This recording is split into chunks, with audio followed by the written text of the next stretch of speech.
Minsan ba, sa buhay nyo, may nagawa ba kayong isang bagay na pinagsisihan nyo? Isang bagay na hindi nyo inaasahan na mangyayari? Natigil sa paghakbang si Ethan nang makita ang mami niya at ang kambal na kapatid na si Hans na nagsisigawan sa beranda. Hindi niya alam kung ano mga pinagtatalunan ng mga ito, dahilan para mauwi sa sigawan. Kilala niyang mabait, ngunit matigas ang ulo ng kapatid niya. Kaya nagtataka talaga siya kung bakit nakikipagtalo ito ngayon sa mama nila. Napaawang ang labi ng binata nang makitang sampalin ng ina ang kambal niya. Kaya naman napalapit na siya sa mga ito nang hindi na niya matiis pa. "How could you? Isang linggo na lang. Kasal niyo na ang dalawa. Nasisiraan ka na ba ng ulo? Gusto mo bang patayin kami ng dad mo sa kahihiyan?" Galit na sigaw ng ginang. "Pero mami..." "Manahimik ka? Papakasalan mo si Janine o ako mismo ang makakalaban mo. Huwag mo nang ilagay sa kahihiyan ang pamilya."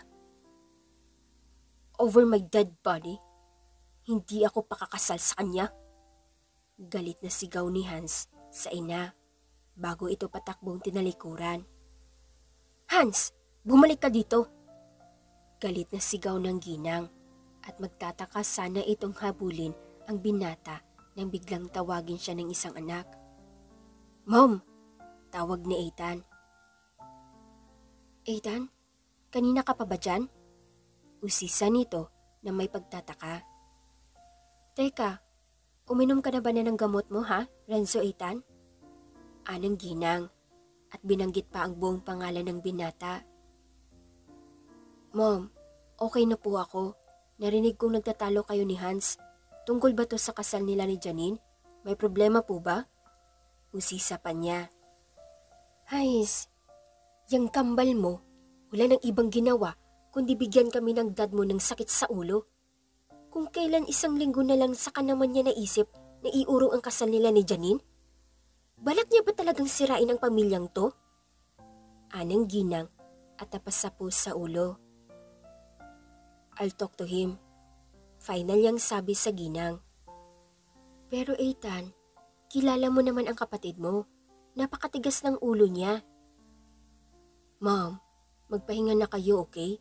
Ako na ang bahalang kumausap sa kanya." Mahinahong sabi ni Ethan sa ina. "Pumasok ka na din sa kwarto mo. Baka mamaya tumaas na naman yung lagnat mo." Sabi pa nito. "Mauna na po kayo, ma'am. Kakausapin ko lang si Hans. Huwag po kayong mag-alala. Susubukan kong kumbinsihin siya." Nakangiting tugon niya sa ginang na bahagya siyang tinanguhan. Kilalang malambing at mabait na anak si Ethan. Kaya naman, mahal na mahal siya ng kanyang mga magulang. Kabaliktaran ng ugali niya ang ugali ni Hans. Mainitin ang ulo nito at ni minsan hindi nito sinunod ang gusto ng mga magulang nila.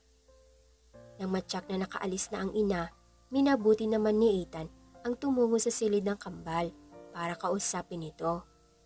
Inabutan niya ito na nakaupo sa lapag nila na tila bapasan na nito ang mundo. "Hans, pwede ba tayong mag-usap?"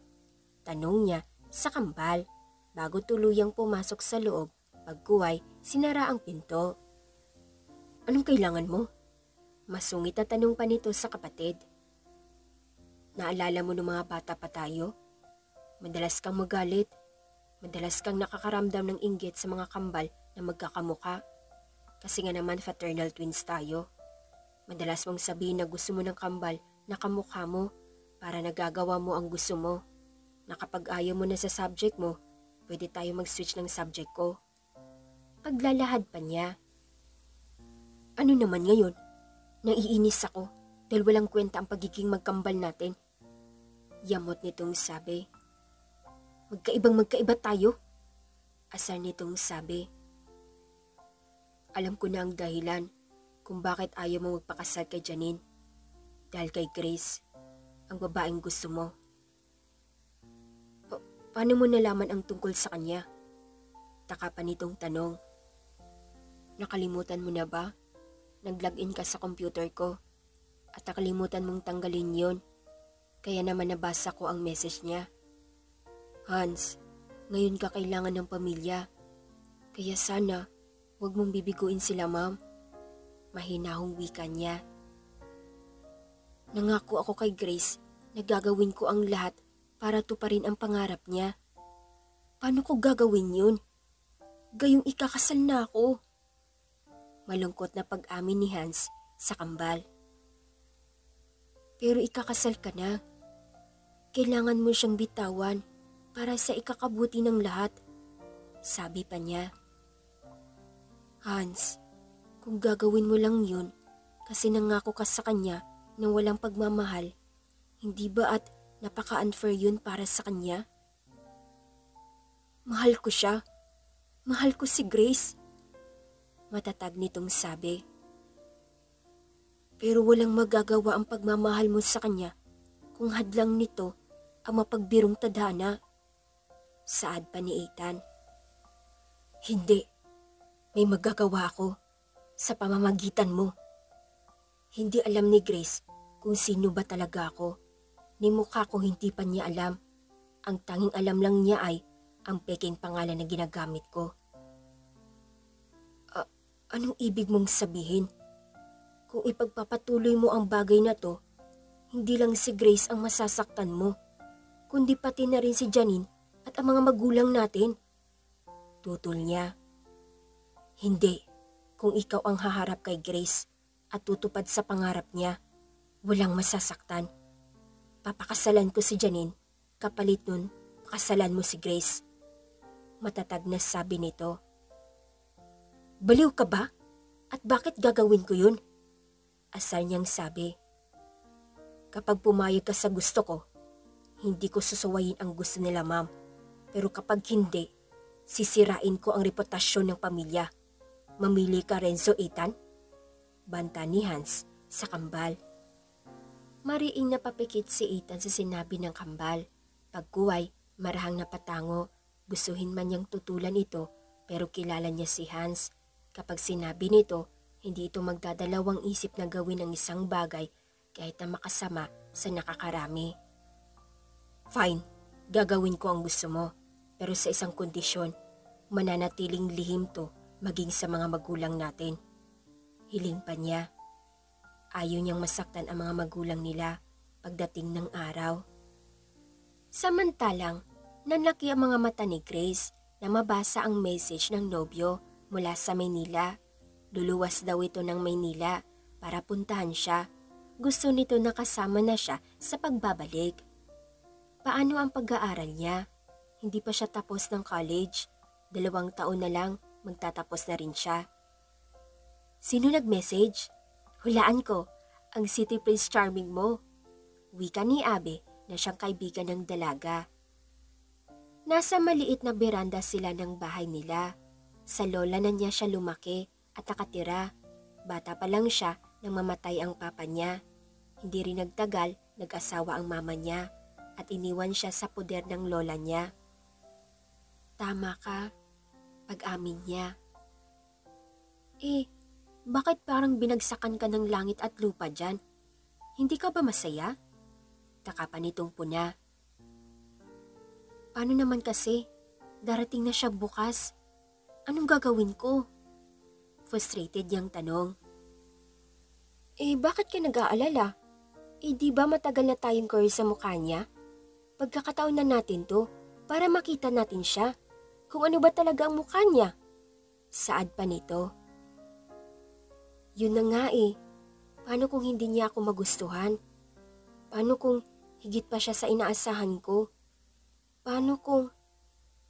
Hay nako! Walang mangyayari kung magiging nega ka dyan. Kung hindi ka niya magustuhan, ano naman ngayon? Ang mahalaga, makikita mo na siya at malalaman na natin yung mga paano mo, diba? Putol pa nito sa sasabihin ng kaibigan. Marahang napatango si Grace bilang pag-ayon sa sinabi ng kaibigan.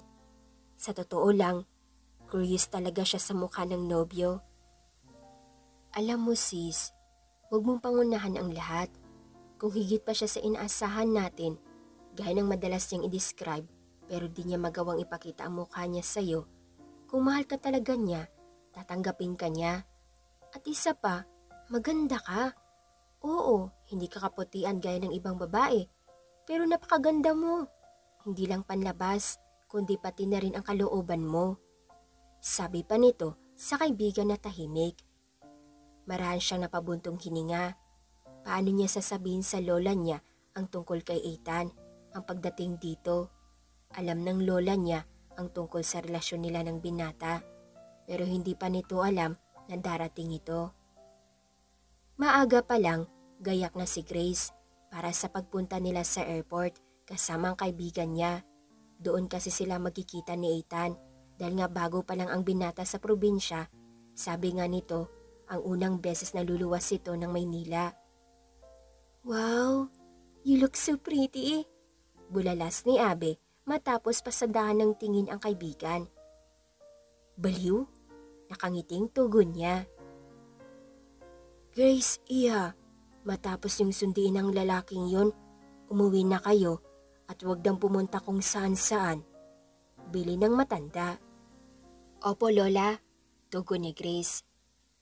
Alis na po kami, Lola. Baka mainip si City Prince. Nakangiting paalam ni Abe. Huwag mong iwan ang kaibigan mo sa lalaking yun. Huwag mong hihiwalayin ang mga mata mo sa kanya, ha? Bilin pa nito kay Abe. Opo, Lola, tugon ni Abe. Alis na po kami, Lola. Nakangiting paalam ni Grace sa matanda na kinawayan lang sila. Mahigpit ang lola niya sa mga ganitong bagay, kaya naman todo bili nito sa kaibigan niya.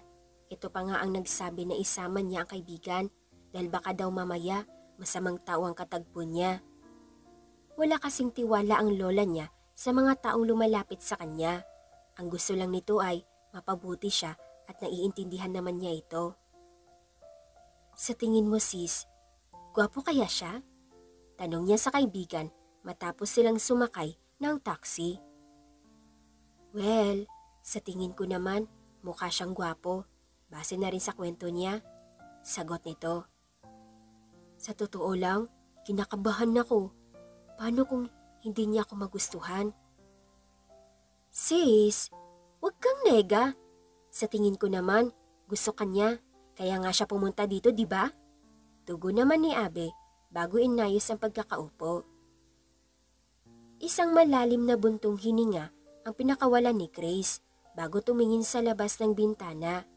Sana nga magustuhan siya ng binata. Pero paano kung ma-disappoint ito sa oras na makita siya at magbago bigla ang isip nito? Dahil sa abala ang isip niya sa kung ano-anong alalahanin, hindi niya namalayan na nasa airport na pala sila. Kung hindi pa siya tinapik sa balikat ni Abe, hindi pa niya mapapansin. Lutang ka naman masyado. Huwag mong isipin ang magiging reaksyon niya. Huwag mong pangunahan ang bagay na hindi pa nangyayari. Sabi pa nito. Sis, sinasabi ko sa'yo, maganda ka. Hindi mo kailangan maging mistisa para lang kumanta dahil maganda ka na kahit sakto lang ang kaputian mo. Sabi pa nito. Muli ay nagpakawala ng isang malalim na buntong hininga ang dalaga bago sila tuluyang pumasok sa waiting area ng mga dumating na sakay ng eroplano. Sakto naman pagdating nila, lumabas na ang passenger ng plane. Bawat lalaking dumaraan, tinitignan nila ng maigi. Kalimitan sa mga iyon, may mga edad na. Sis, baka matanda na siya. Bulong pa niya sa kaibigan. Pero ang sabi niya, 25 pa lang siya. Tugon naman ni Abe na nakatingin pa rin sa mga lumalabas sa arrival area. Minsan pang napaawang ang labi niya na mapansin ang gwapong lalaki na tila may hinahanap sa paligid. Napadako ang mga mata nito sa kinaroonan nila at minsang nahuli niyang nakatitig sa best friend niya. Sis, tawag niya sa kaibigan na nakapuot. Bakit? Walang gatol niyang tugon. Tawagan mo na siya dali. Utos pa nito habang nakatingin sa lalaking gwapo.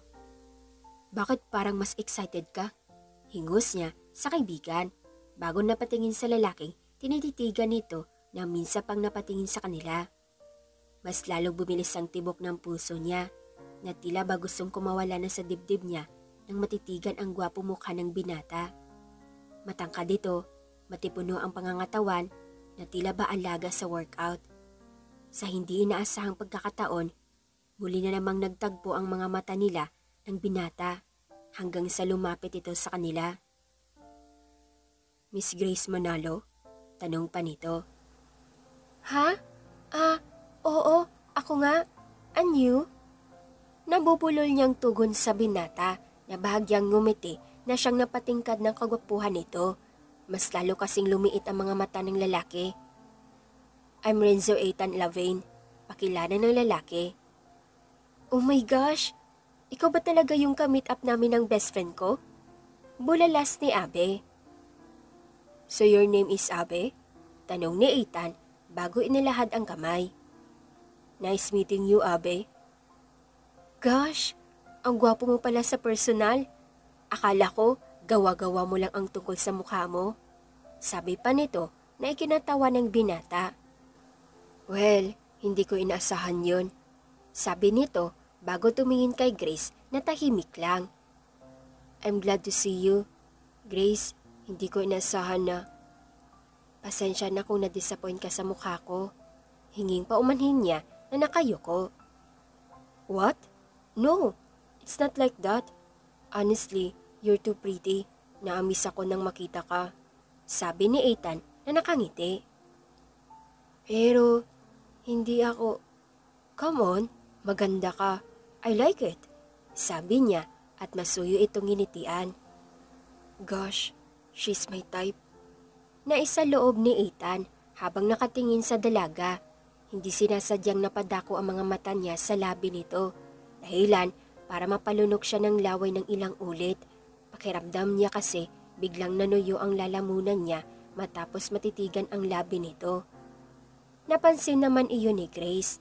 Dahilan para pamulahan siya ng pisngi. Can I hug you? Wala sa sariling tanong ni Ethan sa dalagang na nagulat. Okay lang. Kung ayaw mo, pasensya na.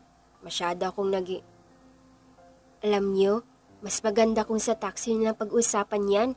Sabi ni Abe sa dalawa. Napansin niya kasing naging awkward ang atensyon sa pagitan ng mga ito. Nakangiting tumango ang mga ito kay Abe. Pagkuway, kapwa napapahiyang ibinaling ang tingin sa paligid. Tara na?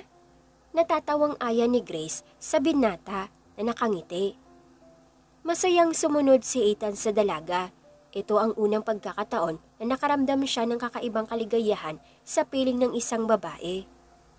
Samantalang sa mansyon ng mga Lavain, kung saan maririnig ang galit na tinig ni Mr. Lavain matapos ang engagement party kanina. Hindi niya kasi magustuhan ang ginawa ng anak. Hans! Ang galit na tinig ni Mr. Lavain mula sa living room. Anong ginawa mo kanina? Akala ko ba napag-usapan na natin to? Galit pa niyang sigaw sa binata. Dad, hindi ko kaya magpakasal sa kanya. Hindi ko kayang pilitin ang sarili kong matali sa isang kasal na wala namang pagmamahal. Tugon niya sa ama. Hans, tawag ng ginang at lumapit sa mga ito. Hans, ayusin mo to. Hindi ako natutuwa sa mga ginagawa mo. Singhal ni Mr. Lavain na isang sikat na chef cook. May sarili din siyang restaurant na kilala at halos libu-libong customer ang pumupunta. Mayayaman at kilala sa lipunan ang dumadayo sa restaurant nila. Kailan ba kayo natuwa sa ginawa ko? Hindi ba at puro si Ethan na lang ang nakikita nyo? Si Ethan ang magaling? Si Ethan ang mabuting anak? Si Ethan ang masunurin? At pinakamamahal niyong anak? Samantalang ako, buong buhay ko, lagi na lang ako namamalimos ng pagmamahal at atensyon niyo. Ang hindi niya inaasahang sumbat sa mga magulang. Alam mong hindi totoo yan. Mahal kayo namin ng daddy niyo. Oo, nasa kay Ethan ang buong atensyon namin. Pero kahit kailan, hindi kami nagkulang ng pagmamahal sa iyo. Alam mo kung bakit? Ganun na lang ang pag-alala namin kay Ethan. Kasi hindi mo siya kagaya. Ethan needs us. Kasi sakitin siya unlike you. Mas kailangan niya kami. ang full support namin ng daddy niyo para mabantayan siya. Dahil kung hindi, he might be died. Alam mo ang kalagayan niya. Masakit din sa amin to. Kaya sana, mas maintindihan mo kung bakit palagi si Ethan ang inaalala namin. Anang ginang na tila di makapaniwala sa naririnig mula sa anak. Pero hanggang kailan ako makikihati sa atensyon niya para kay Ethan? Hanggang kailan ako magiging talunan sa kagaya niya? He's totally fine now, Mom, Dad. Kaya niya mabuhay nang wala ang full support niyo. Sana this time, ako naman ang piliin niyo. Kasi sawang-sawa na ako na palagi na lang si Ethan ang inuunan niyo. Nakalimutan niyo nang may isa pa kayong anak na umaasa na mapansin niyo. Malungkot niyang sumbat. Hindi ko alam na gano'n na lang ang galit mo kay Ethan. Ito ba ang dahilan kung bakit pinadala mo siya sa province para malayo sa amin ng mami mo? Ito ba ang dahilan kung bakit kinailangan mong gamitin ang pangalan niya at ang babaeng yun para malayo sa amin si Ethan? Sabihin mo nga sa akin, Nance, matagal mo na ba tong plano ang mawala sa paningin namin si Ethan? Usisa pa ni Mr. Lavin sa anak. Gulat na patitig si Hans sa sinabing iyon ng ama. Hindi siya makapaniwalang nalaman nito ang dahilan ng pag-alis ni Ethan. Pero kahit kailan, hindi niya ginusto na malayo si Ethan sa mga magulang niya. Mali ang iniisip ng dad niya sa kanya. Hindi niya ginamit si Grace para ilayo si Ethan sa mga magulang nila. Totoong minahal niya si Grace. Ang kapakanan ng dalaga ang tanging iniisip niya. Tama kayo, para wala na kayong kaagaw sa atensyon niyo. Kaya naman ginawa ko ang lahat para ilayo ang paborito niyong anak. Galit niyang tugon. Sira ulo ka? Kapag may nangyaring masama sa kambal mo, ikaw ang mananagot sa akin. Hindi mo alam kung anong mangyayari, oras na napahamak ang kambal mo. Wika ni Mr. Lavin. Anong ibig niyong sabihin? Taka niyang tanong sa ama. May twin telepathy kayo ni Ethan. Kapag may ginagawa kang kalokohan o napapasabak sa gulo, si Ethan ang nahihirapan. Siya ang nagdurusa sa mga... Han, tama na. Awat ng ginang. Dapat lang malaman ni Hans ang nangyayari sa kapatid niya. Hindi habang buhay, maitatago natin to sa kanya. Wika pa ni Mr. Lavin bago humugot ng isang malalim na buntong hininga. Anong hindi ko pa alam? Nanlalaki ang mga matang tanong niya sama. Tulad ng sinabi ko, may twin telepathy kayong dalawa ni Ethan. Siya ang nagdurusa sa tuwing nasasaktan ka. Buhay niya ang laging nakataya sa tuwing nakikipag-away ka. Matagal na namin gustong sabihin sa'yo to. Kaso pinigilan kaming dalawa ni Ethan. Ang sabi niya, nakahanda siyang mahirapan. Makita ka lang niyang masaya sa ginagawa mo. Kahit buhay pa niya ang maging kapalit nun. Buong buhay ni Ethan, ikaw ang laging iniisip niya. Ikaw ang laging inuuna niya nang higit pa sa sarili niya. Kwento ni Mr. Lavin. Nandulumong na paupo si Hans sa sinabing iyon ng ama. Hindi siya makapaniwalang naghihirapan ang kapatid niya nang dahil sa kanya, na siya ang dahilan kung bakit napakahina ng katawan nito, kung bakit lagi itong nasa hospital at nagkakasakit. Ito pala ang sumalo sa lahat ng mga sakit na dapat nararamdaman niya. Habang naghihimagsik pala ang puso niya sa inggit, may isang taong higit pa nahihirapan at nagdurusa dahil sa pagiging magkasarili niya. Nakalimutan niyang magkarugtong ang buhay nilang magkapatid. Nananatili siyang buhay dahil kay Ethan, dahil mas pinili nitong mabuhay para sa kanilang dalawa. Si Ethan walang ibang iniisip kundi ang kapakanan nilang magkapatid, habang siya, puno ng galit ang puso niya. Napaawang ang labi ni Ethan na makita ang pinagdalan sa kanya ng dalaga, isa iyong ilog na papaligiran na nagtataas ang mga bato, bagamat nagmistula iyong disenyo sa sobrang ganda. Ready ka na bang maligo? Masayang tanong ng dalaga sa nobyo na nakaawang ang mga labi. Ha? Gulat niyang sambit. Alam kong magugustuhan mo to. Sabi mo kasi dati, gusto mong maligo sa ilog. Naalala ko pa, madalas mong sabihin na sawa ka ng maligo sa mga pool, kaya gusto mong maiba naman ang atmosphere. Kwento ni Grace. Bakit naman kasi pag swimming pa ang naisipan ni Hans? Alam naman niyang hindi ako marunong lumangoy. ang dismayang naisaloob ni Ethan. May problema ba? Nag-alala pa nitong tanong sa binata na mapansin ang nababahalang mukha nito. Hindi ako marunong lumangoy, ang nahiyang pag-amin niya. Gulat itong napatitig sa kanya na tila ba hindi makapaniwala. It's okay, andito naman ako, hindi tayo pupunta sa malalim. Huwag ka lang aalis sa tabi ko para mabantayan kita. Ang nakangiti ng sabi ng dalaga to assure him. I'm sorry. You don't have to. Mas maganda nang sinabi mo na hindi ka marunong kaysa magpanggap ka. Alam mo, dahil sa pagiging honest mo, mas lalo kitang minamahal, mas lalo kong nagugustuhan ang Ethan na ngayon kaysa ang Ethan na kilala ko through online. You're not a badass one. Nakangiting sabi ni Grace, sabay kindat sa binatang natigilan. Mr. Lavin, balak mo bang titigan na lang? You're too cute. Nakangiting sabi niya sa dalagang tuwang-tuwa na asarin siya. Ha? Gulat pa niyang sambit. You should smile often. Wika pa nito, sabay kindat sa dalaga. Yeah, stop flirting back. Ang nahihiya niyang saway sa binata, sabay hampas ng mahina sa braso nito. Isang matamis na ngiti ang naging tugon ni Ethan sa dalaga. Pagkuway, masuyong hinapit ang bewang nito, dahilan para mapasanda sa matipunong dibdib niya. Ethan, ang kabadong sambit niya, lalo na't muli namang bumilis ang tibok ng puso niya, dahilan para mautal siya. You owe me something, pinainom mo ako ng mapait na herbal last night. Paalala niya, bago ipinalupot ang mga braso sa bewang nito. Pero, you promise, puot niya na mas lalong hinigpitan ang pagkakahawak sa bewang nito.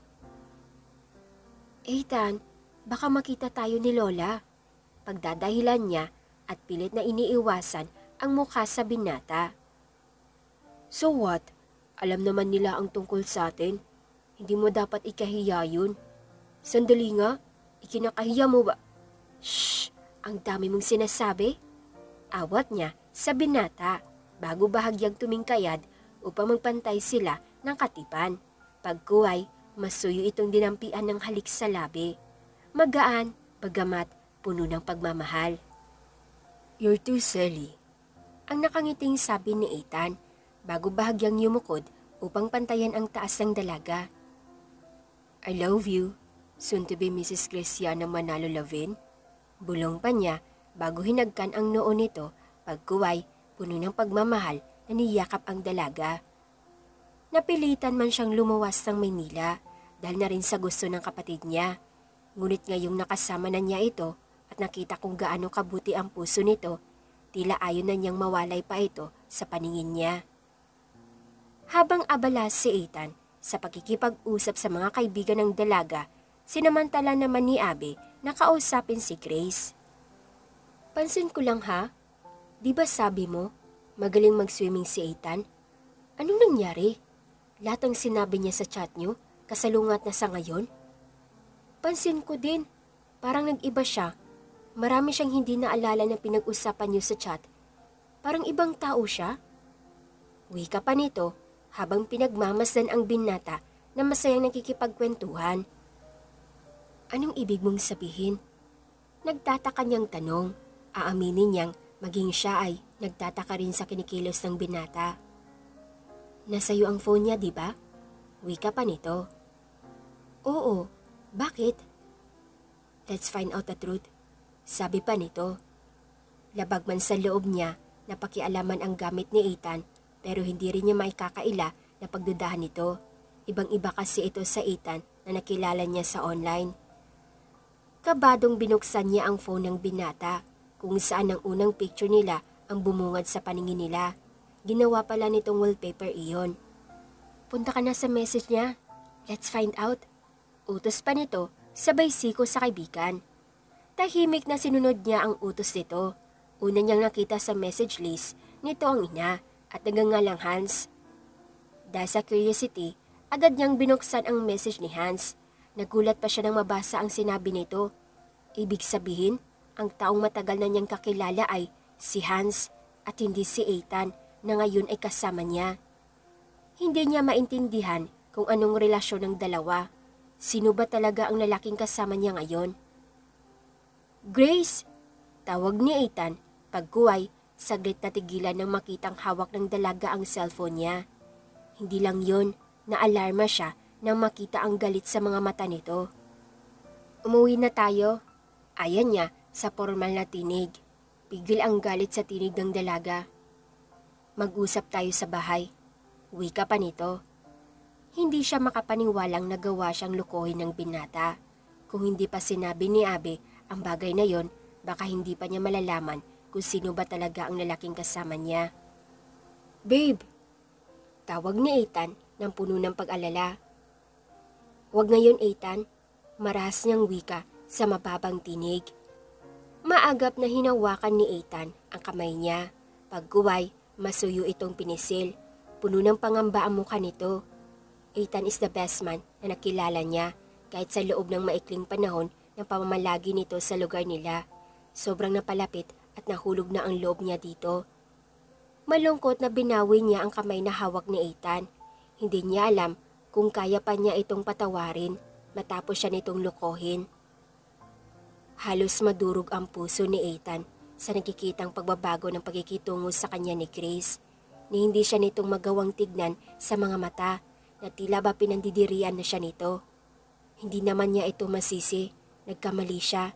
Dapat nung una pa lang, inamin na niya ang tungkol sa kambal niya na hindi naman talaga siya ang kachat nito. Masakit din naman sa kanya ang ginawa niyang pagtatago ng lihim. Hindi pa rin ba kayo nag-uusap ng apo ko? May pinagtalunan ba kayo? Anang matanda sa binata na mapansing kanina pa nakatitig sa dalagang apo na nakaupo sa beranda habang nakatingin sa malayo.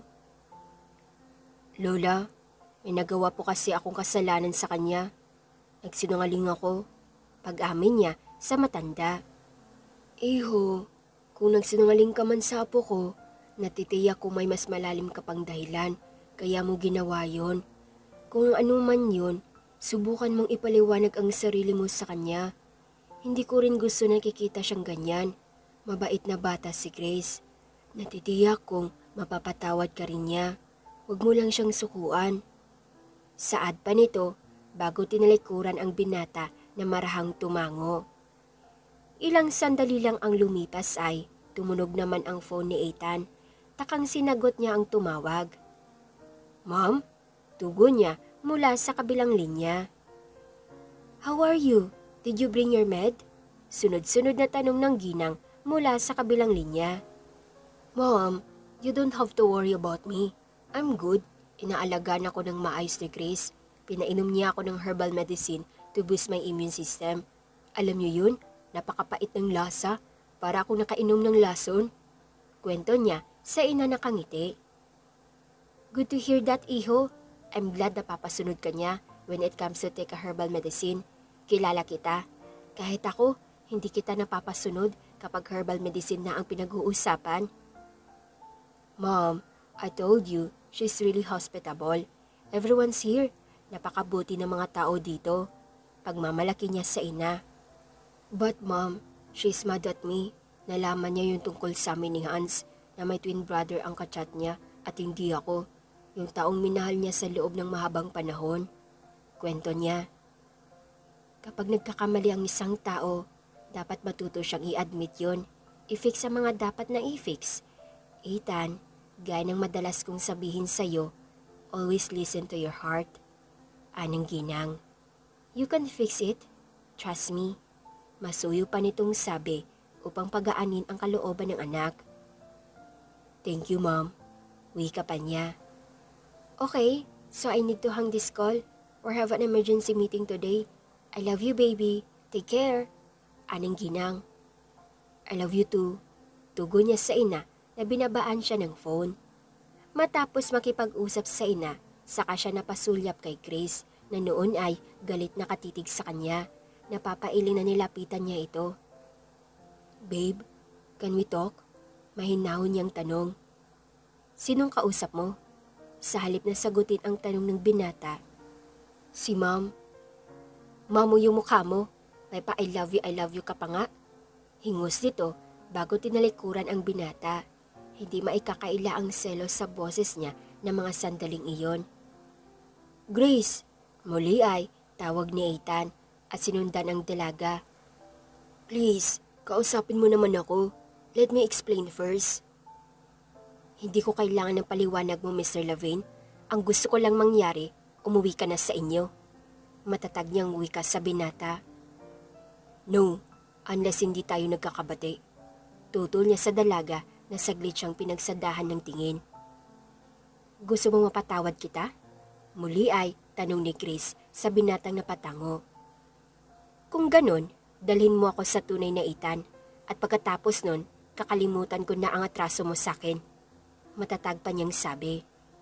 Isang marahang pagbuntong hininga ang pinakawalan ni Ethan bago tinanguhan ang dalaga. Kapag ginawa ko ba yun, magiging... Hindi ko alam. I can't tell you yet. Kaya please lang, bigyan mo ako ng oras na makapag-isip bago ko sagutin ang tanong mong yan.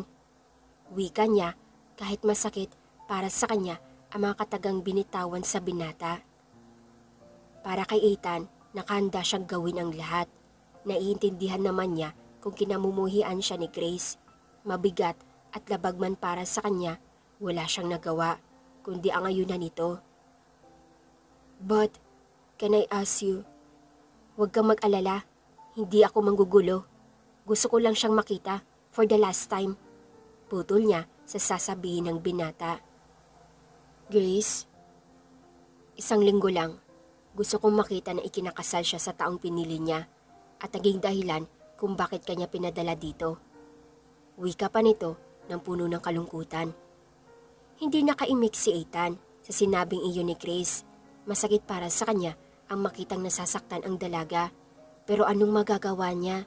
Galit ito sa kanya ni hindi niya ito magawang hawakan. Ang tanging magagawa na lamang niya ay ang ipakita ang kambal dito. Kumpara iyon sa ikaliligaya ng dalaga. Nakahanda siyang ibigay iyon. Tila isang panaginip para kay Grace ang hininto ang bahay nila ni Ethan. Malapalasyo iyon sa laki at gara ng mga material na ginagamit na nagsisilbing palamuti. Agad silang nilapitan ng ilang maids na tila naghihintay sa pagdating nila. Welcome home, Sir Ethan. Bati pa ng ilang bodyguard na dumating at ganun din ang ilang kasambahay. Ilang araw lang akong nawala, na-miss yun na agad ako. Pabiro niyang tugon sa mga ito na nakatulalang nakatingin sa kasama niya. Oh, she's Grace, our guest. Pakilala niya sa dalaga. Hello po, Miss Grace. Welcome home po. Panabay na bati ng mga ito na tanging matamis na ngiti lang ang naitugo ng dalaga. Hindi mo sinabi na ganito pala kayo kayaman? Pabulong niyang wika sa binata. Relax, mababait ang mga tao dito. Natatawa niyang tugon. Sir Ethan, gusto ko lang po ipaalam sa inyo na may panauhin din po tayo. Nandito rin po ngayon ang fiancé ni Sir Hans. Pagbibigay alam ng mayodroma. Yung fiancé ni Hans? Takapan niyang ulit bago tumingin sa dalaga ng puno ng pag-alala ang mukha. Hindi ko rin po alam, sir. Tawag siya ng tawag kay Sir Hans ng Ethan. Ikaw lang naman ang tinatawag namin sa mansyon ng Ethan. Sinasabi ko na po para alam niyo, sir. Hindi niyo pa naman siya nakikita. Kwento pa nito. Naiintindihan ko po. Manang, ipahanda niyo naman po si Grace ng paliliguan niya at saka food na rin po. Kakausapin ko lang sila mami at... Welcome back my dear son! Anang ginang naggaling sa sala at sa tabi nito ang isang magandang babaeng mistisa ito. Mom! Gulat niyang bulalas at patakbong niyakap ito. I miss you, Mom! Malambing niyang sabi. Sa sobrang saya mo na makita ako, kinalimutan mo na kasama mo ang girlfriend mo. Pabiro pang sabi ng ginang, sabay sulyap kay Grace na tila nahihiya. Come here, Iha. Give me hug. Utos pa nito, bagamat nakangiti. Nahihiya namang sinunod ni Grace ang utos nito. Hindi siya makapaniwalang ganito kayaman ang mga Levine. Parang gusto na lang niyang lamunin ng lupa mula sa kinatatayuan niya ng mga sandaling iyon. Idagdag pa na ang gaganda ng mga taong naroon. Lahat sila mapuputi. Samantalang siya, hindi siya kaputian. So you are Ethan? Dinig pa niyang tanong ng babae kasama ng ginang sa binata. Kaya takang napakala siya ng yakap sa ginang at tumingin kay Ethan. Yes. And you? Taka nitong tugon. Oh dear, she's your brother fiancé, Sis Janine. Anang ginang sa anak. Oh Janine, this is Grace, my Ethan's girlfriend.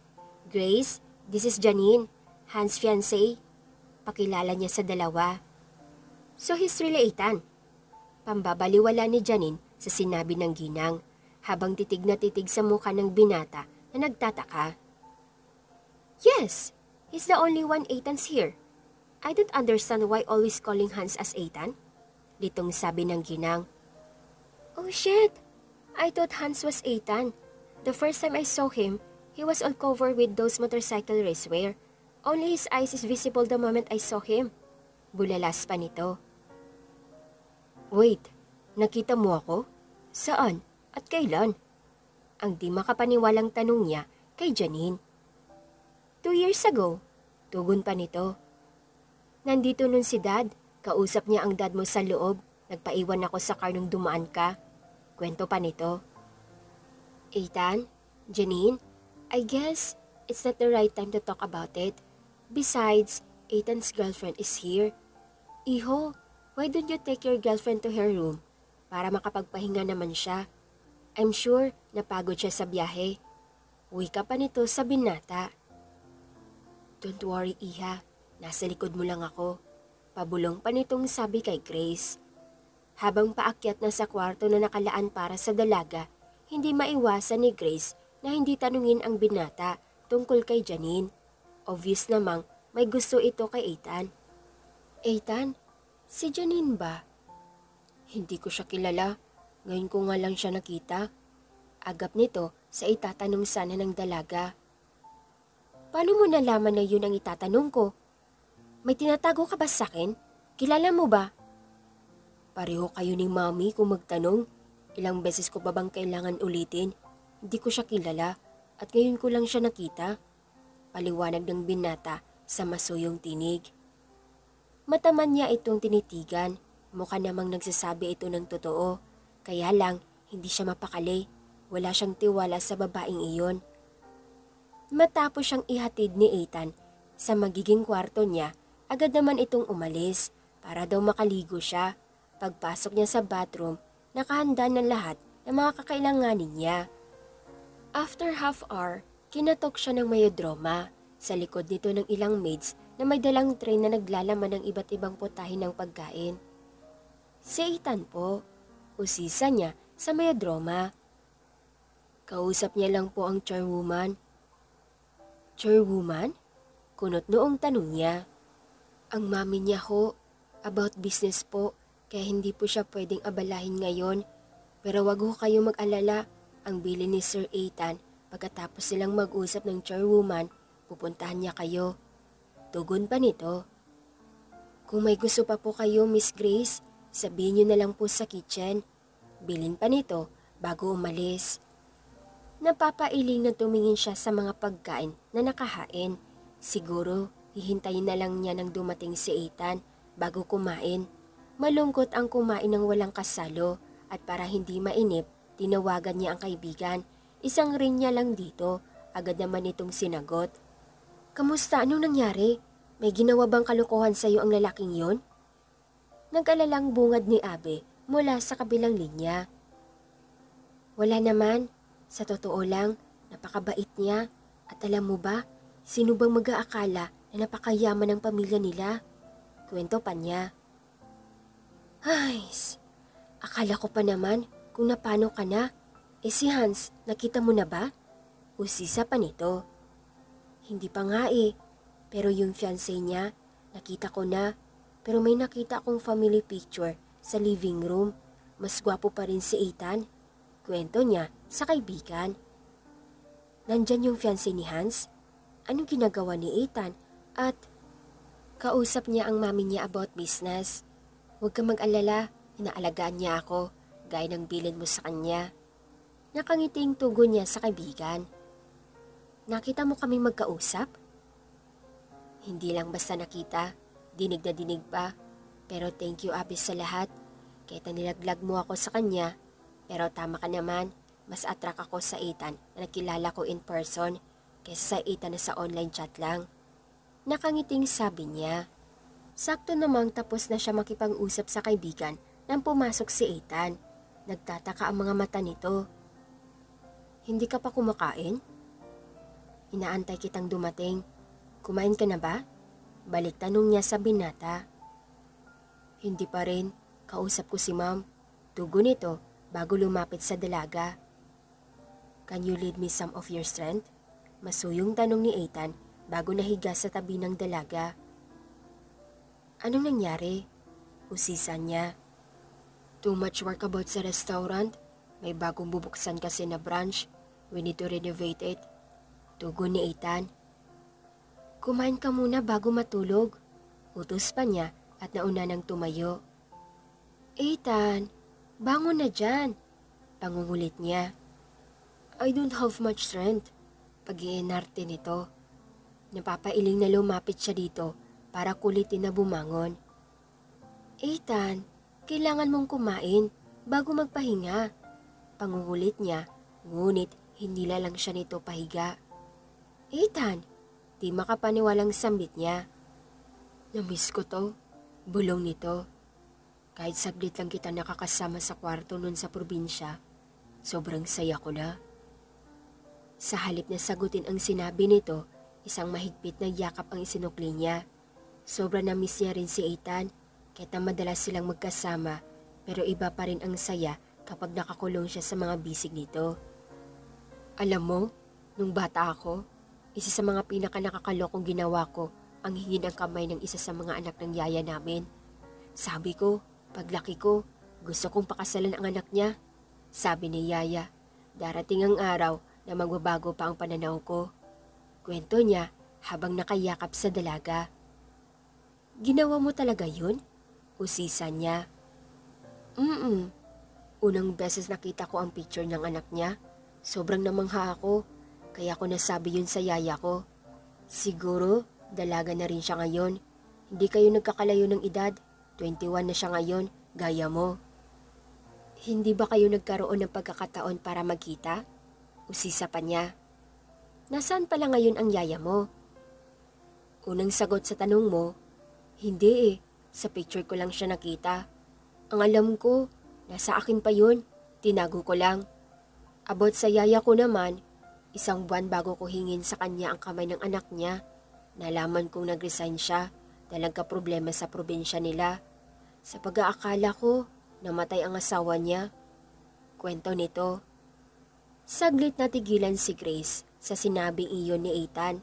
Ganon din kasi ang mama niya, lumuwas ng probinsya para makipagsapalaran sa Maynila. Iniwan siya ng mama niya para mag-alaga ng anak ng iba. Bata pa lang siya noon nang mamasukan ang mama niya bilang yaya sa isang mayamang pamilya. Nakalimutan na rin niya kung sino. Hanggang ngayon ba, hinihintay mo pa rin ba ang batang yon? Usisa niya na mas lalong isiniksik ang sarili sa binata. Nung una, oo. Pero nung nakilala kita, everything changes. Kung may pagkakataon man na makita ko siya, siguro para bigyan ng sakatuparan o linaw ang lahat. Mula pagkabata, siya na ang gusto ko. Kaya naman, nung nakita kita, hindi talaga ako makapaniwala na nagkagusto ako sa iba. Wika ni Ethan. Minahal mo siya ng ganun katagal? Parang gusto ko tuloy magselo sa batang yun. Ang pabirong wika niya habang nakapikit ang mga mata. Wala kang dapat ipagselos. She made my dream girl, but I destined to be you. Masuyong tugon ni Ethan na mas lalong hinigpitan ang yakap sa girlfriend. Iba talaga pag may kambal na playboy. Pati pananalita niya, kuhang-kuha mo na. Tudyo ni Grace sa binata. Of course not. I'm not like him. Pagtatanggol niya sa sarili. Masaya na ang pagbabalik niya sa mansyon. Kasama ito ang siyang nagbukas ng panibagong pahina sa pagitan nilang dalawa. Masaya siyang makita ang tunay nitong ugali. Gaya nga ng sinabi ni Abe, hindi mapagtanim ng galit ang kaibigan nito. Babe, after ng kasal nila Hans, pakasal na rin tayo. Alok pa niya. Napakunot noo pa siya nang walang makuhang tugon mula sa dalaga. Kaya nagtatakang napaangat siya ng mukha upang tignan ito. Minsan pang napangiti si Ethan nang makitang mahimbing na nakatulog ang kasintahan sa mga bisig niya. Mukhang napagod ito sa biyahe, kaya nakatulog agad. Di bali na lang, sa maayos na paraan na lang niya uli sasabihin ang bagay na yon. Hapon nang magising si Grace, na sa sobrang pagod, wala na rin sa tabi niya si Ethan. Marahil bumalik ito sa silid nito nang makatulog siya. Napapailing na sumilip siya sa may pinto. Sakto pagbukas niya ng pinto, nakita niya si Janine sa tapat ng kwarto ni Ethan. Kaya napakunot noo siya, lalo nang pumasok ito sa loob. Magkatapat lang kasi ang silid na tinutulugan niya at ang silid ni Ethan. Ang lalaking yun, hindi raw siya playboy. Wala naman pala siyang pinagkaiba sa kambal niya. Fiancé pa talaga ni Hans. Padabog niyang bulong habang galit na nakatingin sa pinto ng silid nito. Anong meron? At sumisilip ka dyan? Nagtatakang tanong ni Ethan at sumilip din sa pinto. Takang nilingon naman siya ng dalaga. Kanina ka pa ba dito sa loob? Nagtataka niyang tanong. Kanina pa kaya tayo magkasama? Nagising ako kaya ginamit ko muna ang banyo mo. Tulog ka pa ba? Tapos bigla ka nalang andito sa pinto? Anong meron? Akala ko bumalik ka na sa kwarto mo. Wika niya at tinalikuran ang binata bago bumalik sa kama. Nga pala, mamaya darating si Hans kasama si Dad. Pagbibigay alam ni Ethan sa hindi maiwasang malungkot. Isang pilyang ngiti ang sumilay sa labi ni Grace nang makita ang pagsiselos sa mukha ng binata. Oh great, makikita ko na ang future. Lalabas na muna ako, ipapatawag na lang kita mamaya kapag dumating siya. Paalam niya at aktong tatalikuran nito. Sige, bye brother-in-law. Nakangiti pang aasar niya sa binata na muling napaharap sa kanya. Akala ko ba aalis ka na? Ang kunwaita kanyang tanong. I can't believe you. Napapailing na wika ni Ethan at bumalik sa tabi nito na mapagtantong pinaglalaruan siya nito. Anong gusto mong kainin at ipapaluto ko? Anything? Sagot nito. Then, let's go downstairs. Ikaw na ang pumili ng gusto mong kainin. Sabihin mo na lang sa maid at kusa. How about ipagluto mo ko? Pilyang wika niya sa nobyo. Balita ko, magaling na chef ang papa mo, kaya I'm sure marunong ka. Okay, ang nakangiti niyang tugon sa dalaga upang matigil ang kakulitan nito. Magkasama silang bumaba ni Ethan. Noon niya lang napansin na ang dami palang maid na naroon. Hindi niya ma-imagine kung gaano kayaman ang pamilya nito. I'm glad bumaba na kayo. Wika ng isang lalaki mula sa likuran. May hawak itong wine glass. Hans, nandito ka na pala. Ang sabi ni Ma'am, mamaya ka pa uuwi. Punan ni Ethan sa kambal. Takang napatitig siya sa lalaki. Ito pala ang totoong kachat niya. Matangkad ito, pero mas matangkad si Ethan. Gwapo din ito. Yun nga lang, mas lamang ng kagwapuhan si Ethan. Everything's perfect when it comes to Ethan. Nalaman kong kasama mo ang girlfriend ko, kaya naman nagmamadali akong umuwi. Tugon nito sa kapatid. Napaawang ang labi niya sa naging sagot ng iyon ni Hans. Lalo na nang maramdaman niya ang paghigpit ng hawak ni Ethan sa mga kamay niya. Ano ba sa tingin mo ang sinasabi mo? Kalmadong tanong ni Ethan. I'm just stating facts. Tugon nito. Grace is mine, after all. Nagkamali lang ako na ikaw ang pinunta ko doon. Wika pa nito sa bahagyang pabulong upang si Ethan lamang ang makarinig. Sorry Hans, pero kailangan ko munang dalhin sa dining room ang girlfriend ko. I'll talk to you later. Ang nakangiting bagamat kalmadong wika ni Ethan sa kapatid bago masuyong hinarap ang dalaga. Let's go babe, aya pa niya. Anong sinabi niya sa'yo? Usisa ni Grace sa binata na makalayo na sila kay Hans. Nothing more important. Nakangiting tugon ni Ethan sa girlfriend bago masuyong pinisil ang tungki ng ilong nito. I love you, my princess. I love you too, my mischievous one. Masayang tugon niya. Galit na inalis ni Hans ang necktie na suot niya pagkadating niya sa teres ng mansyon nila. Hindi siya makapaniwalang magagawa siyang ngisiyan ng kapatid niya. Agad niyang tinungga ang laman ng baso na kanina pa niya dala nung malaman niyang dumating na si Ethan kasama ang girlfriend niya. Nagmamadali niyang tinapos ang trabaho niya sa opisina para lang makita si Grace. Hindi niya inaasahan na sa kabila ng mga nalaman ni Grace, naging maayos pa rin ang relasyon ng dalawa. Kahit magpakalunod ka pa dyan ng alak, walang mangyayaring maganda. Hindi mo na mababago ang katotohanan na mas pinili ni Grace ang kambal mo kaysa sa'yo. Wika ni Janine na naka-cross arm. Kasalanan mong lahat ng to. Kung hindi ka nang pumilit na pakasal sa'kin, sana ako pa rin ang mahal ni Grace. Galit niyang sigaw sa babae. Huwag mong isisi sa'kin ang pagkakamali mo. Baka nakalimutan mo. Kung hindi ka nagpanggap na Ethan ng mga sandaling yun, hindi ko naiising magpakasal sa kagaya mo. Tugon ito. Pareho lang tayo ng gusto, hindi ba? Gusto mong makuha si Ethan. Gusto kong makuha si Grace. Hindi ba dapat magtulungan tayo? Nakangisip ang suwestyon ng binata.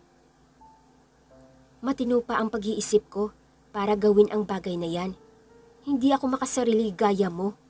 Kung gusto mong makuha si Grace, huwag mo kong idami sa kalokohan mo. Huwag ka nang mag-inarte pa. Pareho lang naman tayo ng gusto, di ba? Pagkakataon mo na to. Galit na sigaw ni Hans. Ganyan ka ba mag-isip? Gagawin mo lahat para lang makuha si Grace? Sa tingin mo ba, magagawa kanyang mahalin kapag sinaktan mo si Ethan? Napakagags mo. Hindi yan pag-iisip ng isang taong may mabuting puso. Aaminin kong gusto ko si Ethan, pero hindi ako hangal para saktan siya at kunin ang kaligayahan niya. Puno ng katotohanan sabi ni Janine. Huwag kang magpanggap na mabait. Tutulungan mo ako sa... Isang malakas na sampal ang binigay ni Janine sa binata na natigilan sa ginawa niya. Subukan mong guluhin silang dalawa. Ako mismo ang makakalaban mo. Hindi mo alam ang mga kaya kong gawin, kaya tumigil ka na. Tiimbagang niyang banta. Bakit ba lahat na lang kinakampihan niyo ang lalaking yun? Napakahina niya. Wala siyang laban sa akin. Galit at puno ng hinanakit na tanong ni Hans sa dalaga. Gusto mong malaman? Hindi kalakasan ang pagkakaroon ng malalakas at malulusog na katawan, kundi sa pagkakaroon ng mabuting puso. Kumpara sa kanya, walang-wala ka. Sagot niya bago ito tinalikuran. Galit at masama ang loob ay pinagpatuloy ni Hans sa pag-inom. Galit siya sa kapatid niya. Lahat na lang meron siya, kinukuha nito. Tahimik lang si Ethan habang nakatingin sa girlfriend na masayang nakikipagkwentuhan sa mga maid na naroon sa kitchen. Sa totoo lang, hindi pa rin maaalis sa isip niya ang sinabi ni Hans. Kilala niya ang kambal. Hindi ito tumitigil hanggat hindi nagagawa ang gusto nito at nag-alala siya na baka madamay si Grace. Ethan, can we talk? Ang singit na tanong ni Janine na bagong pasok sa kitchen. Natigilan ang mga taong naroon maging si Grace. Okay. Ayon niya bago tumingin sa girlfriend na nakakunot noo. Huwag kang aalis ng kitchen. Manang, huwag niyong iwan si Grace dito. Babalik ako agad. Bilin pa niya sa mga ito. Matapos tumango ang mga ito, tahimik na sumama siya kay Janine hanggang sa may beranda kung saan malaya nilang natatanaw ang poolside. Ito ang unang beses na nakausap niya ang dalaga. Anong pag-uusapan natin? Usisa niya na may pagtataka. About Hans, galit na galit siya kanina. Hindi maganda ang kutob ko. Ang sabi niya, he's planning to steal your girlfriend. Ethan, sinasabi ko to sa'yo kasi I care. Ayaw kong masira ang relasyon yung dalawa ni Grace. I'm happy to see you in that kind of state. Your happiness is my first priority. Masaya akong malaman na ang bagay na yan. tungkol kay Hans. Huwag kang mag-alala, ako nang bahala sa kanya. Janine, thank you sa pag-intindi. Hopefully, someday, makahanap ka ng lalaking magmamahal sa'yo ng tunay at higit pa sa sarili niya. Alam kong hindi ako ang taong yon, pero masaya ako na makilala ka. Salamat sa pagmamahal. Nakangiting wika ni Ethan sa dalaga. Love isn't about selfishness, but seeing your loved one na masaya, it's make me happy too. Nakangiting wika ni Janine sa binata. Can I hug you for the last time before I bid my goodbye? Nakangiting tanong nito. Masayang tumango si Ethan bilang tugon sa tanong nito. Isang mahigpit na yakap ang binigay ni Janine sa kanya bilang tanda ng pamamaalam. Ang totoong hindi niya inaasahan na may ginunto ang puso pala ang dalaga. Akala niya kasi brat ito, ganing ibang babae na laki sa yaman at karangyaan. Pero ang layo pala ni Janine sa inaasahan niya. Matapos mag-usap nila ni Janine, minabuti niyang puntahan ang kapatid na noon ay nagiinom sa teres. Medyo may tama na ito ng alak na matatnan niya. Bakit ka ba narito? Uyam na tanong nito sa kambal ng makita. Hindi ko maintindihan kung bakit ginagawa mo to. Ikaw naman ang nag-utos sa akin, di ba? Napuntahan si Grace. At ngayong nasa sa akin na siya, gusto mong sirain ang kung anong meron kami? Hindi kita maintindihan, Hans. Pag-amin ni Ethan na may pagkalito. Mahal ko si Grace. Alam mo yun, kung gaano ko siya kamahal. Tugon ni Hans. Pero bakit? Kahit anong gawin ko, palaging ikaw na lang ang nananalo. Malapit na ako mapuno sa'yo. Galit na wika nito. Kahit kailan, hindi ako nakipagkompetensya sa'yo. Kahit kailan, wala akong inagaw na pagmamay-ari mo. Ikaw ang kusa naglalayo ng sarili ko sa mga magulang natin dahil sa galit mo. Naintindihan ko ang pinagmumula ng galit mo. I'm sorry kung tingin mo baliwala ka sa pamilyang to. Hans, sa ating dalawa, ikaw ang pinakamalakas. Kaya mo mag-survive nang wala ang mga magulang natin. Alam mo ba, noong mga bata tayo, sobrang hinahangaan kita. Kasi kahit na nasa akin ang atensyon ng mga magulang natin, nananatili ka pa rin naging matatag. Sabi ko nun sa sarili ko, gusto ko maging kagaya mo ng malakas at kayang mabuhay ng walang maintenance. Kaya naman nagsumikap akong mabuhay ng hindi umaasa sa mga gamot hanggang sa magawa ko. Para sa akin, napakalaking achievement na yun sa buhay ko. Kaya naman, nung hiniling mo sa akin na puntahan si Grace, gusto kong tumanggi nun. Pero naisip ko, ang dami mong sinakripisyo para sa pamilya natin. Kaya oras na rin para ako naman ang mag-sacrifice. Yun ang sabi ko sa sarili ko. Nung makilala ko si Grace, nung makita ko siya, gusto kong makasama siya habang buhay, bukod sa paghahangad ng maging malakas. Si Grace ang bukod tanging hinangad at hiniling ko na sana hindi na mawala pa sa buhay ko. Malungkot ng wika ni Ethan. Pero kung siya ang magiging dahilan para kamuhian at magbago ka, Hans, kahit sobrang mahal ko siya, nakahanda akong palayain siya para sa iyo.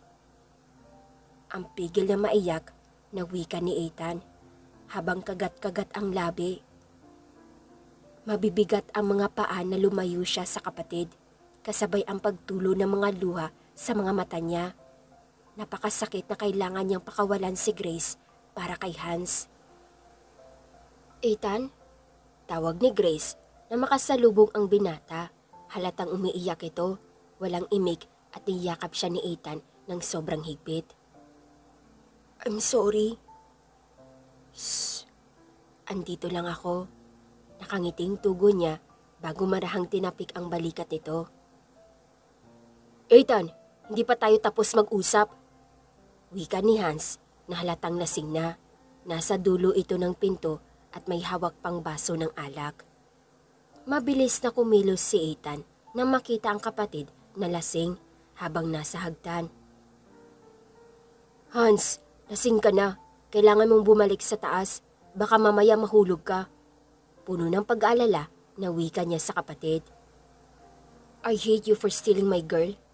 Wika pa nito bago tumingin kay Grace na nakatingin lang sa kanila.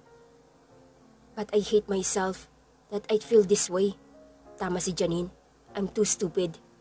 Puno ng hinanakit na wika pa nito. Isang malalim na pagbuntong hininga ang pinakawalan ni Ethan bago tumingin sa girlfriend na puno ng pag-alala na nakatingin sa kanilang magkapatid. I'm sorry, Ethan. I'm too selfish to wishing her to be mine. Wika pa nito na hindi napigil ang sarili na maiyak. But I do really love her. I can't let her go.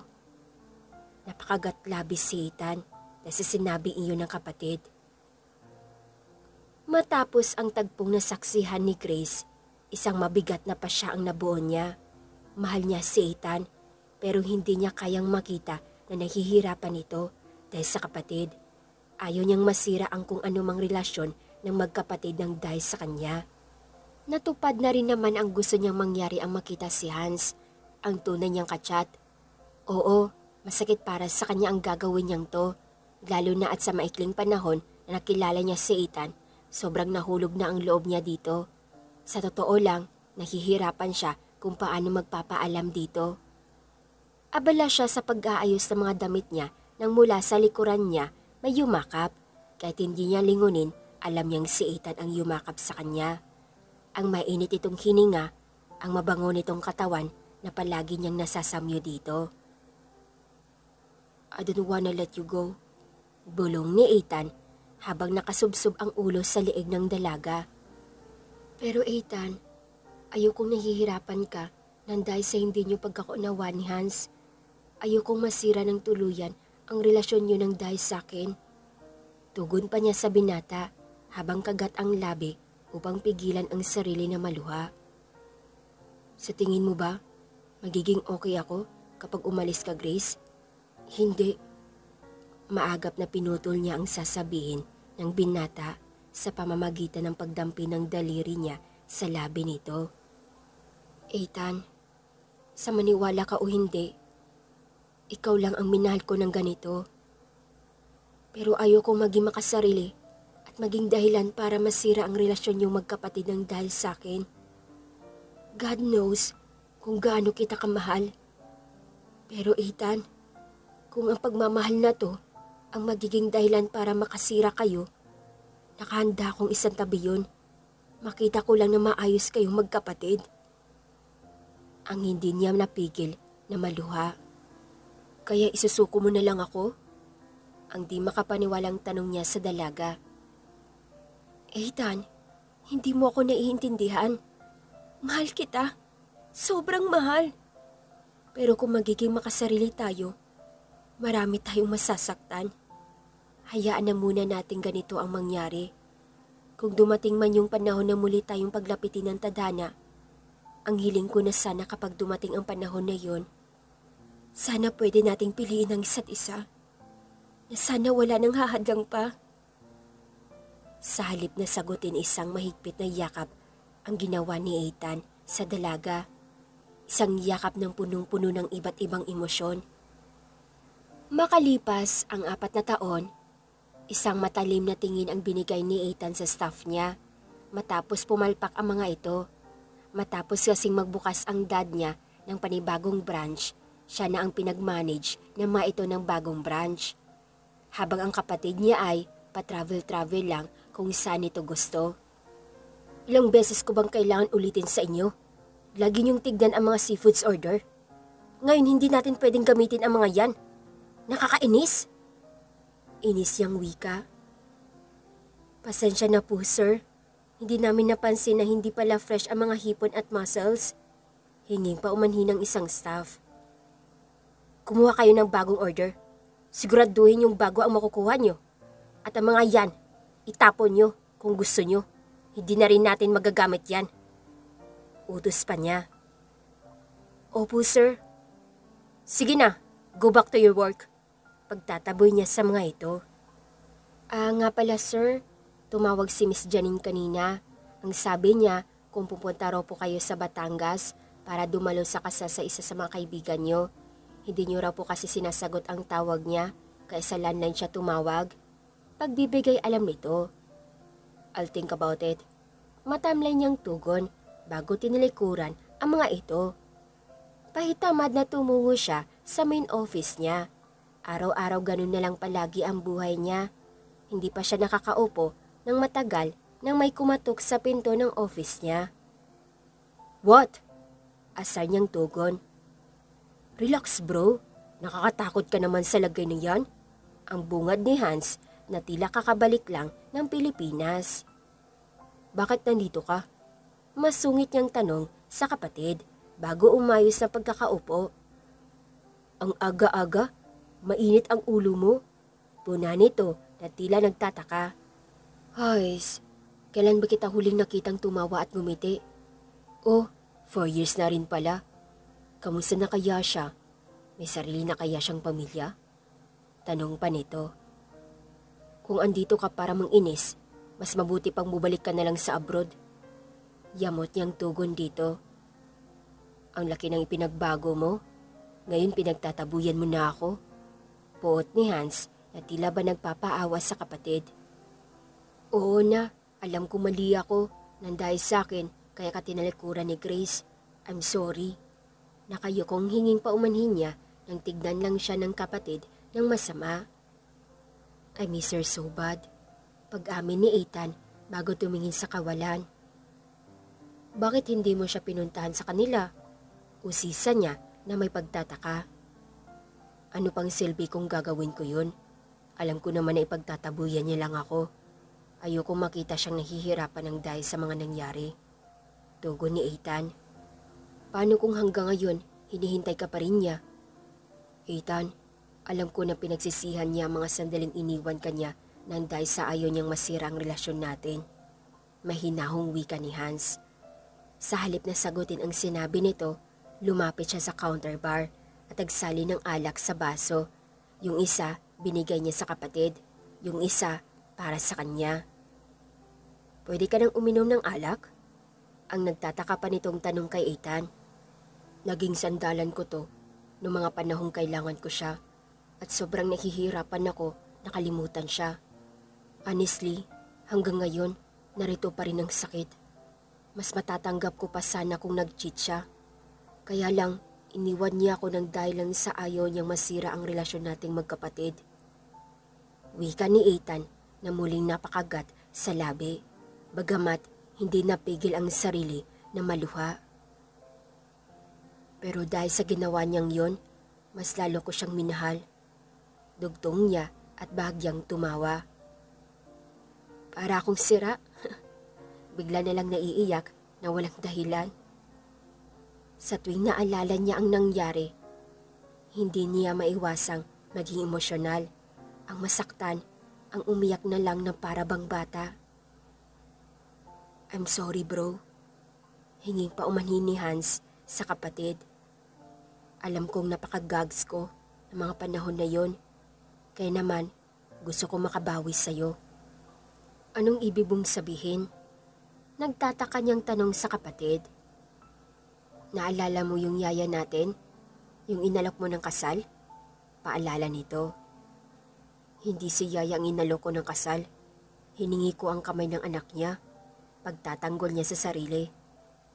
"Whatever," hingos ni Hans. "Anong meron sa kanya?" Takapan niyang tanong sa kambal. "Gusto mong makita ang anak niya? Ang alam ko single at lumaking maganda ang anak niya." "I'm not interested, so back off bro." Tugon ni Ethan na napapailing.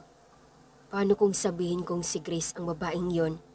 Si Grace ay anak ng dating yaya natin. Ang babaeng mula pa lang sa simula ay minahal mo na."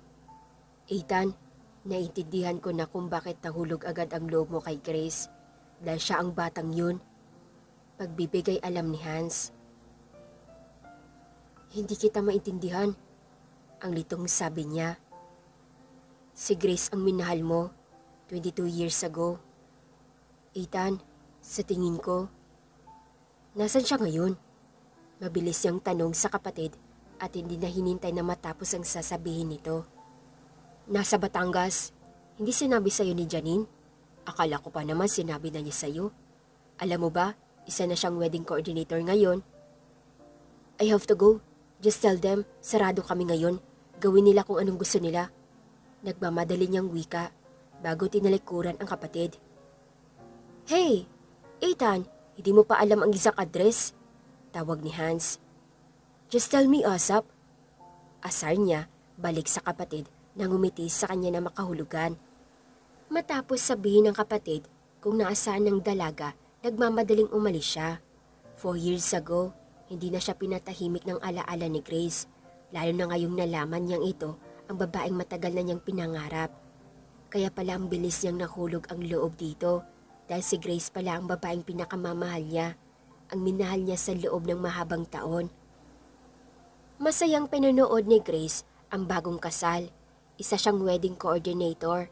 After 4 years, nakapagtapos na rin siya ng pag-aaral. Hindi lang yon, 2 taon na siyang nag-organize ng kasal. Sarili niya ring design ang mga gown na ginagamit ng mga ikakasal, lalo ng bride. Siguro hanggang pangarap na lang niya ang maikasal. Yung lalaking pinakamamahal niya, tuluyan na yata siyang kinalimutan. Siguro nagalit ito sa kanya nang tinalikuran niya ito. "Huy, tulala ka na naman," puna ni Abe na nakatayo sa tabi ng kaibigan habang pasimpleng nagpupunas ng luha. "Hindi ko lang maiwasang maalala siya," tugon niya sa kaibigan. "Siguro, kinasal na siya ngayon o baka nga may sarili na siyang pamilya." "Nagsisi ka bang pinakawalan mo siya?" Usisa pa ni Abe. "Pero malay mo, dumating ang Prince Charming mo." "Wala namang mangyayari kung habang buhay kong pagsisihan yun. Ayokong maging makasarili ng mga sandaling iyon," tugon niya sa kaibigan. "O siya, bago pa ako tuluyang malungkot, kailangan ko lang pagsawayin ang mga mata ko sa magandang tanawin sa dalampasigan. Sayang naman kung hindi ko sasamantalahin ang pagkakataon na to. Kayo na munang bahala dito ha," pagdadahilan niya. Ang gusto lang naman talaga niya ang makalayo sandali upang ibuhos ang sakit na nararamdaman sa tuwing naalala niya si Aidan. Sobra siyang nahihinagpis dahil sa mga nangyari. Kahit na ginusto niyang pakawalan ito, pero hanggang ngayon nananatili sa puso niya ang bakas na nakaraan nila. Ang sakit na kailangan niyang bitawan ito para kay Hans. Malungkot na naglalakad siya sa dalampasigan habang sinasariwa ang alaala ng binata. Sobrang miss na niya ito. Walang araw na hindi sumasagi ito sa alaala niya. Saglit siyang napahinto ng matanaw itong nakangiti habang nakatanaw sa kanya. Nakasuot ito ng puting polo shirt habang nakalagay sa mga kamay sa bulsa nito. Mukhang namamalikmata na naman siya dahil sa sobrang pananabik dito. Marahan siyang napakawala ng isang malalim na buntong hininga bago naglakad papalapit sa imaheng nakikita niya. Napahinto pa siya sa tapat nito. "Sira ulo ka?" Pabulong niyang wika sa binata na natigilan. "Miss na kita sobra, kaya kung ano-ano na lang ang nakikita ko." Malungkot niyang sambit bago pabagsak na naupo sa buhanginan. Hindi niya napigilang mapahagulgol ng iyak nang maalala si Ethan. Sobrang sakit para sa kanya ang ginawa niyang paglayo dito. "I miss you so much, Bad Ethan. How I wish na nasa tabi kita. Na sana hindi na lang kita iniwan. Sobra kong pinagsisihan ang ginawa kong iyon." Umiiyak niyang sambit ng punong-puno ng pagsisisi ang tinig. "Babe, it's okay. Nakaraan na yun. Huwag ka nang umiyak, please. Nandito na ako sa tabi mo." Dinig pa niyang sabi ng imahe ni Ethan na noon ay nakatunghay sa kanya. "Sana, totoong nasa tabi nga kita. Miss na kita sobra, Ethan. Ang sakit-sakit pa rin nung iniwan kita. Akala ko magiging masaya ako na makitang magkaayos kayo ng kambal mo. Pero hindi ko alam, ito ang unti-unting pumapatay sa pagkatao ko. Ang sakit, pero kailangan kong tiisin. Siguro, galit ka sa akin dahil sa ginawa ko. I'm really sorry, Ethan, kung ginawa ko yun." Hagulkol niyang sabi at napayuko ng ulo habang patuloy sa pag-iyak. Naramdaman niyang may mga bisig na kumulo sa kanya. Ang mainit itong katawan, ang mabango nitong shower gel ay nanunuot sa ilong niya. Hindi ba ito panaginip? Ang nagtataka pa niyang tanong bago nag-angat ng mukha. Ang nakangiting mukha ni Ethan ang tumambad sa paningin niya. Ethan? Sambit niya at masuyong hinaplos ang mukha nito maging ang gilid ng labi ng binata. Muling nangilid ang luha sa mga mata niya na mapagtantong hindi siya nanaginip. I'm sorry kung natagalan ako bago tayo muling nagkita. Wika ni Ethan bago muling niyakap ng mahigpit ang dalaga. I miss you so much, bud, babe. I'm sorry kung hindi man lang kita hinabol. Bulong niya. Umiiyak nang gumanti siya ng yakap sa binata. Akala niya panaginip lang ang lahat. Hindi pala. Totoong nasa harapan niya si Ethan. Totoong kasama niya ito ngayon. Halos hindi na magawang ialis ni Ethan ang mga tingin sa kasintahan noon ay nakikipag-usap sa isang staff. Nalaman niyang ito pala ang nag-organize ng kasal na isa sa mga ka-business partner nila. Bro, matunaw si Grace. Pabulong na singit ni Hans na tila kadarating lang. Kabuti ka ba? Ang kilig mong sumulpot. Hingos niya sa kapatid. Nakangiting lumapit naman sa kanila sina Abe at Janine. What's up, jerk? Tanong ni Janine. Akala ko, hindi ka na pupunta. Gagamitin ko na sana ang alas ko para lang pumunta ka. Nung malaman kong si Grace ang organizer, hindi na ako makapaghintay na sumulpot ka. Kaso di ka nag-reply sa mga text ko. Nag-send na ako ng picture ni Grace sa'yo. Pero di mo ako pinapansin. Muntik ko nang tawagan ng mga bodyguards ko para kalad ka rin ka papunta dito. Mahabang litanya ni Janine. Paano niya masasagot? Busy siya kakasermon sa mga staff niya. Ewan ko ba sa lalaking to na baka mainitin ang ulo niya? Kantsaw ni Hans sa kambal, sabay siko sa sikmura nito. Parang wala ka namang ginawa ha. Nang dahil sa'yo, naghiwalay silang dalawa. Pasari ni Janine bago inakbayan si Abe na nakangiti lang sa mga ito. Teka, close na kayong dalawa? Takang puna ni Ethan pero kinindatan lang siya ng dalawang babae sabay talikod. Nakita mo yun bro? Anong meron sa kanang dalawa? Takang tanong ni Hans. Ang ingay mo. Sige na, kukunin ko lang ang girlfriend ko. Huwag mo akong lalapitan ha. Kundi, itatapon talaga kita palabas ng resort na to. Bilin pa niya sa kambal. Kambal ba talaga kita? Napakasama mo sa akin. Asa na yung sweet side mo bro? Pangungulit ni Hans sa kapatid. Hays, stay away from me. Kailangan ako ng girlfriend ko. Go find your girl. Pagtataboy niya pa sa kambal na nagbuot. Nakangiting lumapit si Ethan sa girlfriend na noon ay masayang nagpapaalam sa kausap. Nainip ka ba? Magiliw na tanong ni Grace sa nobyo bago humawak sa bisig nito. Hindi naman. Ayaw ko lang makausap si Hans. Ang kulit niya eh. Nakangiting tugon ni Ethan bago masuyong tinitigan ang girlfriend. Bakit? Ang nahihiya niyang tanong nang makita ang ginagawa nitong pagtitig sa kanya. Kita sa mga mata ni Ethan ang labis na pagmamahal para sa dalaga. Hindi lang ako makapaniwala na finally we're united. Salamat babe at hindi mo ako kinalimutan. I love you. Bulong ni Ethan bago masuyong hinagkan ang noo ng dalaga. I love you too my man. Masayang tugon niya bago yumakap sa katipan. Sa buhay ng bawat tao, hindi madali ang umibig, lalo na kung kaakibat nito ang maraming surilanin. Hindi madaling isuko ang taong pinakamamahal mo, lalo na kung alam mong siya ang mundo mo. Pero may mga bagay na kailangan iwan panandalian upang subukin ang tibay na iyong pagmamahalan kung gaano ito katatag. Ang pag-ibig, hindi minamadali. Kung minsan, kailangan nating malayo sa mga taong mahal natin sa buhay para ihanda ang mga sarili natin sa mga susunod pang kabanata ng ating buhay pag-ibig upang mas maiging matatag tayo sa hinaharap. Hindi palaging perpekto ang buhay pag-ibig. Kung minsan, O madalas pa nga, kailangan nating dumaan sa isang napakabigat na pagsubok bago natin makamtan ang hinahangad nating pagmamahal. Hanggang dito na lang nagtatapos ang kanilang kwentong pag-ibig ni Ethan at Grace. Maraming salamat mga katwini sa pagsubaybay sa kanilang kwento. Sana'y marami kayong natutunan sa kanilang dalawa.